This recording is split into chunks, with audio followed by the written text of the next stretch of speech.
नमस्कार। आज हम देख रहे हैं 10 जुलाई की तारीख को। हाँ, इतिहास में ये दिन कई अलग अलग तरह की घटनाओं के लिए जाना जाता है। बिल्कुल।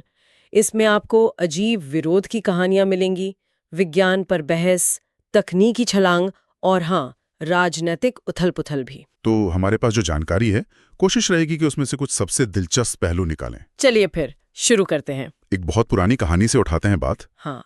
कहते हैं कि 1040 में आज ही के दिन लेडी गोडाइवा थी। हाँ, लेडी गोडाइवा। उन्होंने कोवेंट्री शहर में घोड़े पर बिना कपड़ों के सवारी की थी।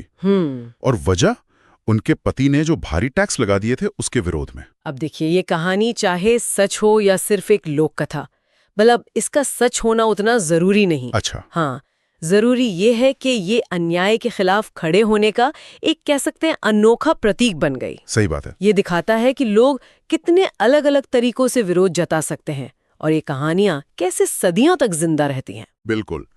चलिए, अब कई सदियां आगे चलते हैं। साल 1925, अमेरिका। Scopes monkey trial. हाँ, स्कोप्स मंकी ट्रायल शुरू हुआ। एक स्कूल टीचर थे, जॉन टी स्कोप्स। उन पर मुकदमा चला दिया गया। क्यों? क्योंकि उन्होंने टेनेसी राज्य में उस वक्त के कानून के खिलाफ जाकर स्कूल में डार्विन का विकासवाद पढ़ा दिया था। असल में ये मामला सिर्फ ये नहीं था कि विज्ञान सही है या धर्म। ओके। ये एक बड़ा प्रतीक बन गया, जैसे समाज कैसे बदल रहा है, पुरानी सोच और नई वैज्ञानिक समझ के बीच का टकराव। हाँ। और ये कि स्कूलों में क्या पढ़ाया जाना चाहिए, ये बहस तो आज तक चल रही है, अलग अलग रूप में। सही कहा। और फिर इसी तारीख पर एक जबरदस्त तकनीकी कदम भी उठाया गया। टेलस्टार 1। हाँ, 1962 में 10 जुलाई को ही टेलस्टार 1 सैटेलाइट लॉन्च हुआ। ये दुनिया का पहला सक्रिय कम्युनिकेशन सैटेलाइट था। सक्रिय मतलब ये सिर्फ सिग्नल को वापस नहीं भेजता था जैसे कोई आईना। ये सिग्नल को पकड़ता था, उसे एम्पलीफाई करता था, मतलब ताकतवर बनाता था और फिर आगे भेजता था। अच्छा। इसी वजह से अटलांटिक के पार लाइव टीवी सिग्नल भेजना मुमकिन हुआ, पहली बार। वाह, दुनिया एकदम से छोटी हो गई होगी। बिल्कुल, इसने ग्लोबल कम्युनिकेशन के एक नए युग की शुरुआत की। आज जो हम पल भर में दुनिया भर से जुड़ जाते हैं, उसकी नींव यहीं पड़ी थी। गजब है, कैसे एक तरफ वैचारिक बहस चल रही है, दूसरी तरफ तकनीक दुनिया बदल रही है। लेकिन 10 जुलाई को और भी बहुत कुछ हुआ है। टकराव भी है इस तारीख से जुड़ा हुआ। हाँ, जैसे 1940 में दूसरे विश्व युद्ध के दौरान बैटल ऑफ ब्रिटेन। हाँ, बैटल ऑफ ब्रिटेन की औपचारिक शुरुआत मानी जाती है इस दिन, जब नाजी जर्मनी ने ब्रिटेन पर हवाई हमले बहुत तेज कर दिए थे। उनका मकसद था ब्रिटेन को युद्ध से बाहर करना। ये ब्रिटेन के लिए एक तरह से अस्तित्व की लड़ाई थी।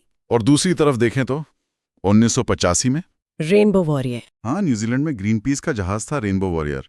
उसे बम से उड़ाकर डुबो दिया गया। बहुत दुखद घटना थी वो जहाज फ्रांस के परमाणु परीक्षणों का विरोध करने जा रहा था साउथ पैसिफिक में। पर्यावरण आंदोलन के लिए ये काला दिन था।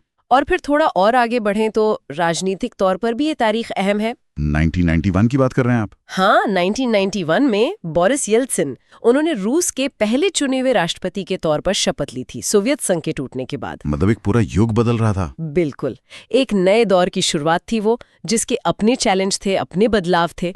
साथ ही इस दिन दो बहुत ही प्रभावशाली लोगों का जन्मदिन भी है। कौन? एक तो निकोला टेस्ला। 1856 में। ओह, टेस्ला जीनियस। हाँ, जिन्होंने ऑल्टरनेटिंग करंट एसी सिस्टम पर वो कमाल का काम किया। आज जो बिजली हमारे घरों तक इतनी आसानी से पहुंचती है, वो काफी हद तक टेस्ला की देन है। सही बात है। एडिसन के डीसी सिस्टम की सीमाओं को उन्होंने तोड़ा।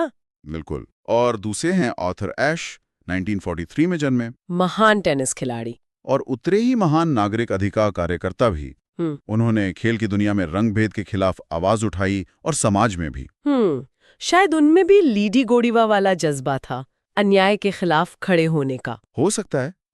तो इन सबको अगर एक साथ देखें, लेडी गोडाइवा का साहस, स्कोप्स ट्रायल का वैचारिक संघर्ष, टेलस्टार और टेस्ला का इनोवेशन, बैटल ऑफ ब्रिटेन का युद्ध, रेनबो वॉरियर का विरोध, येल्त्सिन का राजनीतिक बदलाव और ऐश की लड़ाई, हाँ, ये सब 10 जुलाई की तारीख पर सिमटा हुआ है। तो मतलब ये है कि कैसे एक अकेली तारीख, जो कैलेंडर पर सिर्फ एक नंबर है, वो इतनी सारी अलग अलग इंसानी कहानियों का, ऐतिहासिक मोड़ों का एक संगम बन जाती है। सही कहा। ये सारी घटनाएं भले ही अलग अलग वक्त पर हुई, अलग अलग जगहों पर हुई, लेकिन ये सब मिलकर हमारी आज की दुनिया को मतलब उसकी शक्ल तय करती हैं। और ये सोचने पे मजबूर करता है कि क्या इन घटनाओं में, जो सिर्फ इसलिए जुड़ी हैं क्योंकि उनकी सालगिरह एक ही है, कोई गहरा कनेक्शन हो सकता है, कोई अनकहा सा रिश्ता? ये दिलचस्प सवाल है। हाँ, या फिर हम इतिहास को बस अपनी सहूलियत के लिए तारीखों में बांट कर देखते हैं। ये सोचना वाकई दिलचस्प है कि हम इतिहास को याद कैसे रखते हैं, और कहीं ये तारीखों वाला नजरिया हमें बड़ी तस्वीर देखने से रोकता तो नहीं है।